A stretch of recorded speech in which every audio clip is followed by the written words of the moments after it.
Hi everyone, welcome back to the channel. Today we're taking a look at an antenna called the Scarlett Warrior. It's a CB antenna and it's one of these things I've been meaning to do a video on for quite some time. I wanted to bring this one to your attention because basically the antenna's been around since the 1990s, but I'll tell you a little bit more about it in a second. It's been under a few different names called the Scarlett Warrior, the Red Devil, the Red Rocket, and a whole load of other things as well. So some of you might be thinking, well, this looks like a modulator, and you'd be right. It's a very similar antenna to the old modulator, and like I say, it's a tried and tested design. It's relatively inexpensive as well, at just £19.99. So it's a pretty decent piece of kit for the money. So if you're looking to get on air and you're wanting a decent antenna, then perhaps this is one to go for if you don't want to spend too much money. I mean, yeah, sure, you can buy some antennas that are like well expensive, like the Strikers and everything else, and the Sirios. Like I've got one down here, I've got the Sirio Megwatt 4000. Had this one for years and years. Great antenna again. Good performance and everything. It's got an SO239 mount on the base, whereas the Scarlett Warrior has a 3/8, so you may need some kind of adapter to put it into your mag base if that's how you fix it to your vehicle. I just use one of the cheap adapter kits that Sirio make. But yeah, so that's basically the Sirio Megwatt 4000. Great antenna. I've had that like 25 years. I got it off a friend years back who basically bought it for his girlfriend's car, and when she saw the size of it, she says, "You're not putting that thing on my car." It's a fairly long antenna, but they do perform well, and that's the best thing about them. I mean, obviously there's no good CB antennas that are that small, but the Scarlett Warrior is a good compromise between the two. It's a little bit shorter than the Sirio. I'll just put that back down there, and basically, yeah, it performs just as well. I've done a few tests on it. I'm going to show you a test today and see how it compares up. But for £19.99, you'd be forgiven for thinking it wouldn't be much good. You'd be thinking this is a cheap antenna. Well, it is cheap, but it's good. So hopefully I can convince one or two of you to give one of these a try. I mean, at that price, if you damage one, break one, whatever, or lose it, it's not so much of a big deal, really. They do have a tuning whip. You can tune the whip up at the top there. There's just like an Allen key screw thing to adjust it up and down. But it's basically a copper winding on a fiberglass tube at the base. Yeah, it's quite a nicely made antenna though, really. Some people don't like the bright red, so they tone it down with some like black tape or something. It's up to you what you do with it. You can always make it a different colour if it bothers you. But yeah, Red Devil, Red Rocket, whatever you want to call it, but that's the antenna.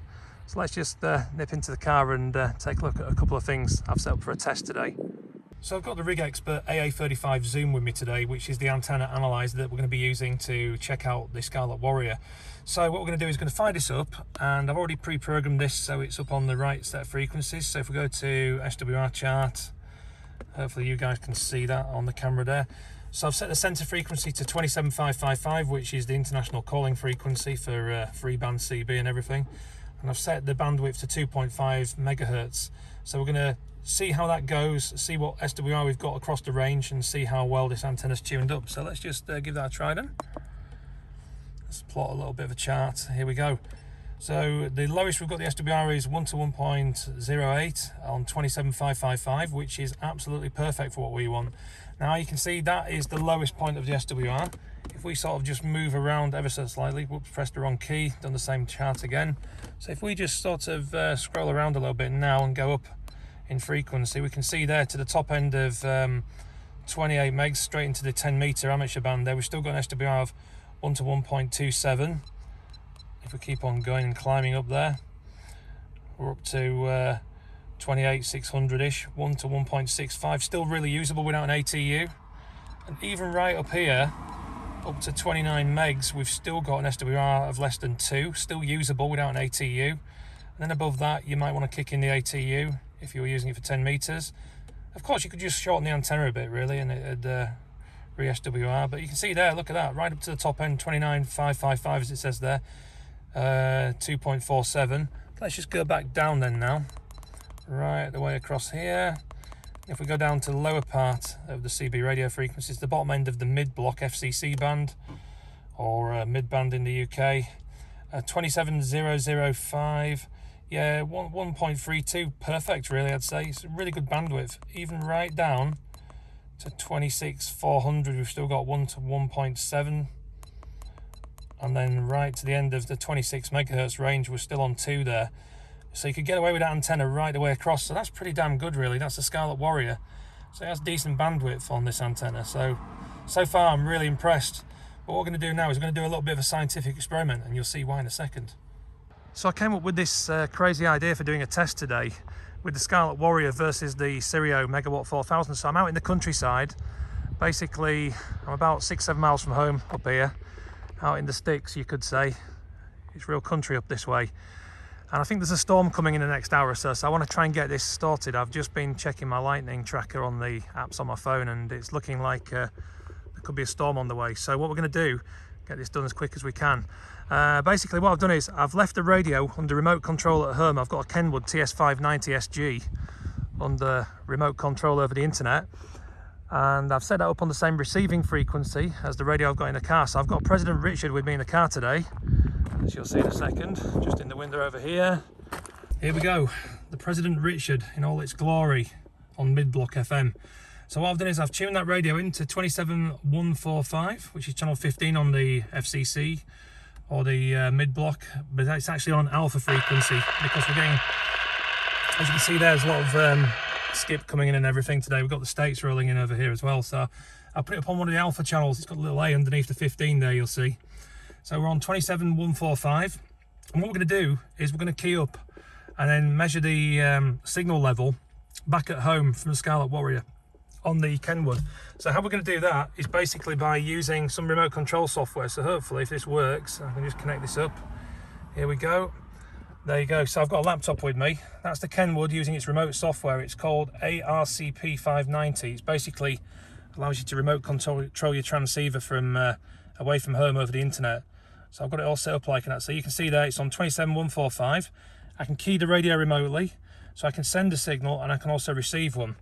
So what I've done to make this a fair test, because we're still relatively close by at 6 miles, I've put the attenuator on the Kenwood there. You can probably see it on the screen there. So let me just see if I can move the laptop slightly just to make this easier to do a video. So there you go, 27145.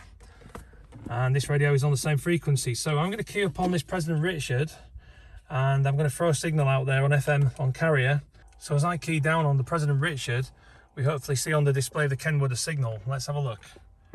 You ready? So I'm going to key up now, and now you can see the signal with the attenuator on. So we're just under the 3, aren't we? So about 3, an S3 there, I would say. Let's see if I can just get it to, I'll just put a little bit more power on just to turn it up to there. So there we go. Right, we're dead on the 3 marker, I'd say. Yeah, there you go, sir. We're on an S3 there on the Kenwood back at home. That's us keying up on this President Richard right now. There you go. So that's me keying the microphone there. And you can see on the screen on the Kenwood, we're getting an S3 coming through there. There you go, an S3. Confirmed. So I kept it keyed down for a second just to make sure there's no glitch or any anomaly. Just bouncing the S3 marker there. So, and what we're going to do now is we're going to key up on the Kenwood. So I'm going to press the send button down here on the software. If I can reach it there while I'm holding the camera. There you go. So now you can see there on the meter on the President Richard, we're dead on the S7. So we're getting a signal of S7 there from the Kenwood back at home there. So if I D-key on this radio, there you go, you can see the signal meter's dropped right back there. Just bouncing around a little skip there, but right, let's just try that. There you go, so you got an S7. Okay, as you can see now, we've swapped over to the Sirio Megwatt 4000. It's quite a long antenna, this one is. One thing I didn't mention earlier on is that the gauge of the stainless steel on the Sirio is slightly thicker.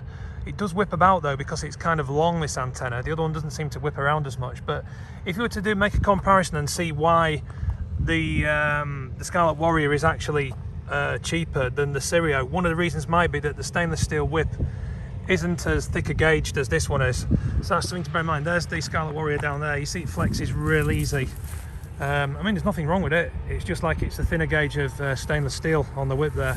So anyway, let's go back in the car and do another comparison then with the Kenwood back at home and see what the signal strength is like from this one. Exactly the same radio, exactly the same power levels now, so let's just go and try it. Right, so back in the car, let's key down on the President Richard on the same frequency, 27145. There we go. And what do we got? An S3. I'd say it's pretty much the same as the other one. Maybe even a tiny bit stronger. Looking at it there between the two, there's not much in it though. Literally the same sort of signal strength. I think it's dropped back to about the S3 marker, about very similar there anyway. So on the transmit side of things, it's receiving back at home about the same level as before. So let's see, we had an S7, didn't we, on the present Richard? So let's key down on the Kenwood. Incidentally, it's only putting out 5 watts, this Kenwood is, so it's really low. Look at that, an S7 exactly smack on with the other one. I'd say there's not really much difference at all between the two. So that's Kenwood keyed down now. We can see there, let's just de-key just to prove it's us, there you go. And then let's key back up again. Yeah, 5 watts of power going out there from the Kenwood. And look at that, dead on S7.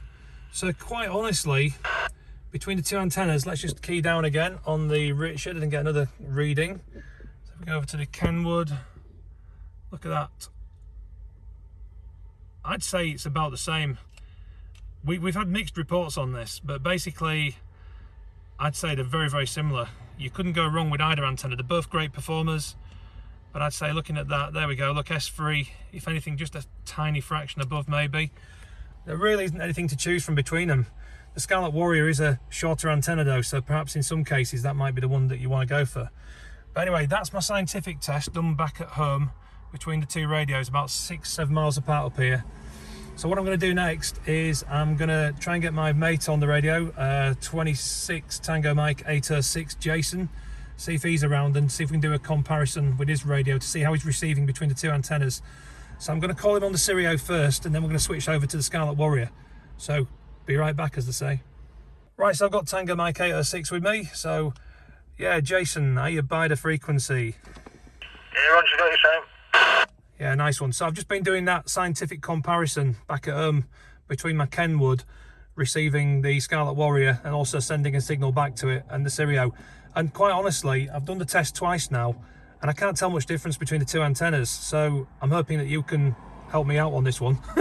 I know we've done another 2 antenna test recently, which I'm probably going to show in the video as well. But so this is the Sirio Megwatt 4000 I'm on at the moment there, using a President Richard. And I'm just going to give you a bit of a signal so you can take a note of the reading. So what have you got from this side? You're just over an S6. Just over an S6 then, yeah, right, okay. So that'd be about right, I think. So that's the Sirio, Jason. So like I say, I'm only on sort of mid-power and I'm probably about 7 or 8 miles from you up here, I think, really.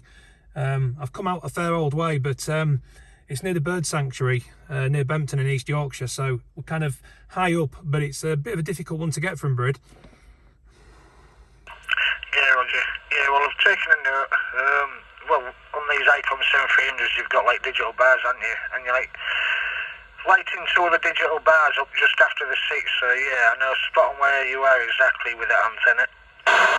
Right, okay, well what I'll do is I'll switch it over in a minute. By the way, I've just had some storm warnings coming up on my phone again. Looks like there's some thunderstorms kicking around nearby again, yeah? Again? Yeah, roger that. Yeah, looks like we could be getting some more storms this evening, maybe later on. It's about 25 miles south at the moment from us, but I don't know if it's coming this way. Yeah, Roger. Well, the States are definitely booming in. I've been calling. John's getting them, but I don't seem to get anywhere. Yeah, you've been listening down on the Super Bowl as well. I've had Super Bowl on up here on AM. But I think they're all rolling in like really strong. I've just been listening on the AM side of things. I'm gonna have a listen when I finish this video. Just a tractor going past the car just then. Kind of gets noisy up here. But yeah, it looks like we could be in for some interesting conditions later if the weather stays as it is. Right, bear with me then, Jason. I'll just switch the antennas over and I'll be right back, yeah? Yeah, Roger. Right, okay, Jason, I'm back again. So this is the Scarlett Warrior there, 54321 12345. If you want to take a note of the signal there. Yeah, it is exactly the same sound, exactly. Yeah, roger that. Yeah, you're finding out exactly what I did as well with the test I did with the laptop. I've got a laptop sat next to me, connected remotely back to my home. And when I keyed down on both antennas, I got exactly the same readings for transmit and receive, Jason. There was nothing in it, there really wasn't. So basically what I've come to the conclusion is the Scarlett Warrior is equally as good as the Sirio 4000, but it's actually better because it's shorter as well, yeah? And cheaper. Yeah, I was just making a note in the video that I was just doing. I was just saying the only difference I can see between that and the Scarlett Warrior and the 4000 is kind of like the build quality, because I noticed that the gauge of the stainless steel whip is actually thinner with the Scarlett Warrior than it is with the Sirio, yeah? Yeah, Roger. So there you go guys, that's the Scarlett Warrior for you, compared to the Sirio Megwatt 4000. Pretty much the same level of performance for half the price. It's a bargain basement antenna. Really is a good piece of kit for the money. So if you don't want to spend too much on a CB antenna, or you want to work a bit of 10 meter DX as well, just a bargain antenna for just under £20 in the UK. I'm sure you can get these in the US as well, under different brand names too. Like I say, damn good piece of kit for the money.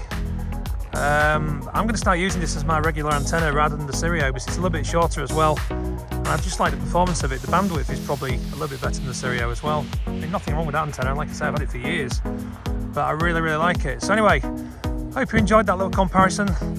Leave some comments, let me know what you think of the antenna. Have you got one? Have you tried it against any others, like those really expensive strikers or anything like that? How does it compare? I've not really found much better really at any price. I mean, obviously build quality varies, and of course you're going to get better build quality in a £100 antenna, but for the value for money factor, you can't beat the Scarlett Warrior. Okay, so let us know what you think anyway. Hope you enjoyed the video. I'll see you next time. Thanks for watching.